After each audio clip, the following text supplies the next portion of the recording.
Olwaleero abakulembeze b'Obwakabaka lwe batandise olusirika lwabwe olw'okwefumutiriza ku ngeri gye bagenda otambuzaamu emirimu gy'Obwakabaka omwaka guno. Olusirika luno luguddwawo Katikkiro wa Buganda Charles Peter Mayiga ku ttendekero lya Muteesa I Royal University e Mengo. Bw'abadde aggulawo olusirika luno, Katikkiro yennyamidde olw'abavubuka abeeyongedde okukozesa ebiragalalagala n'okutamirukuka ng'ekiteegasa. Ne bw'onywa ogwenkana wa leero era bw'oba omunywi gwenki oyagala mulala. Kati ekikutamirukusa bw'otyo kiki?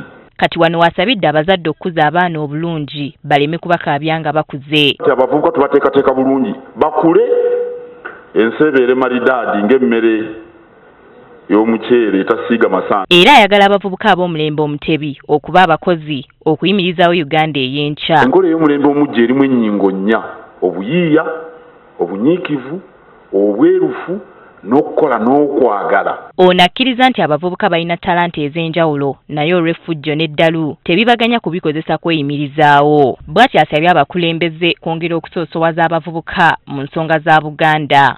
Mwana muto alina ekitone bali awo bekola ebintuntu abantu babajjamu amannyo bababba. Kambabuulire bassebo ne bannyabo, ebiseera bya Buganda eby'omu maaso bijja kuba bitangaavu.